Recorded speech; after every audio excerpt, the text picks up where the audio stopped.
Alright, it is Thursday night. We've just finished our last meal at the end for the week. And we are here with Sonia. We're just going to talk with her a little bit about some of her reactions about today and about the week. First, let's check in with how you did today. I mean, it's pretty emotional having it be the last day. What are you feeling? What's going on in your head? Just like thinking about how much work I have to do the next week. It's kind of sad to leave a place where everything's so simple and happy, to go back to deadlines and just like not the same loving atmosphere that we have here. Well, there's love everywhere, but not like here. So that'll be kind of a bummer, but I'm thankful for the growth that I've achieved this week and all the things I've learned, so it's bittersweet.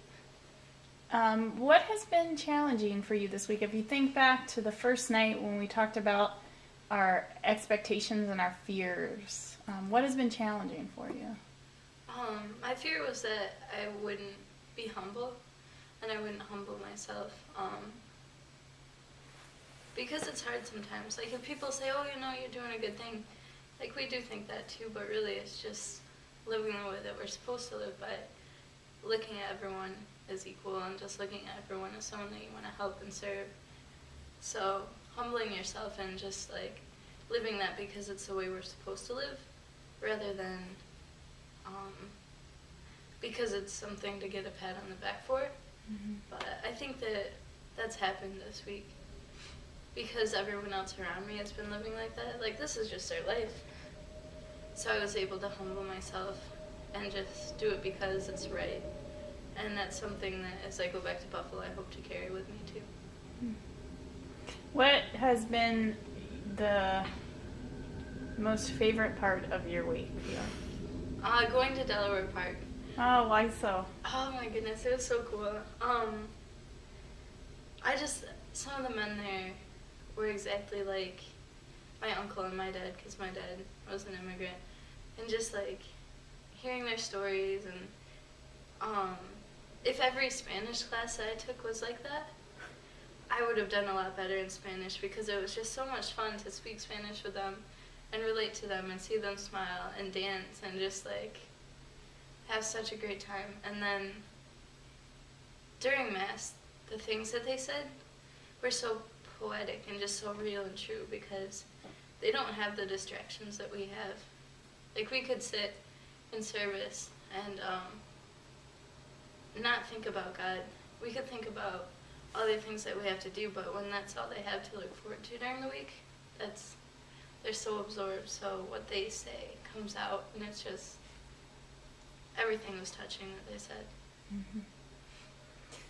Mm-hmm.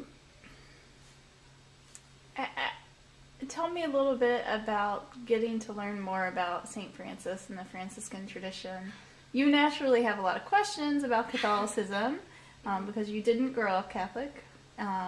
Tell me what you've learned this week, or what has been important to you about having that kind of faith aspect this week. It just makes so much sense.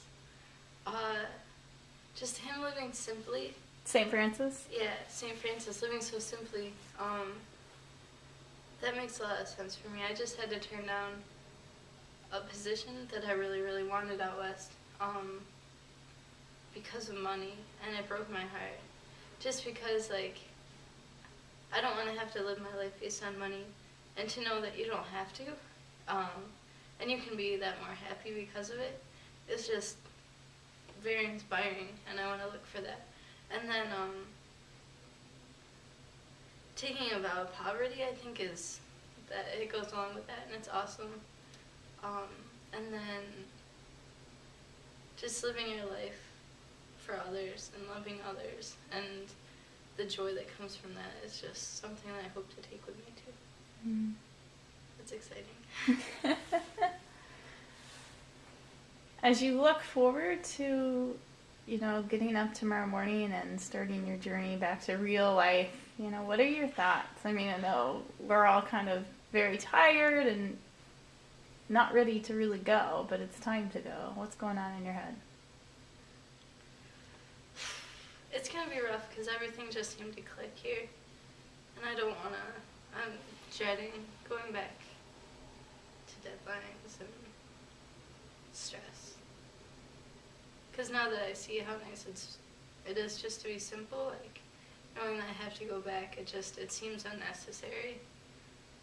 So, but we have to. So.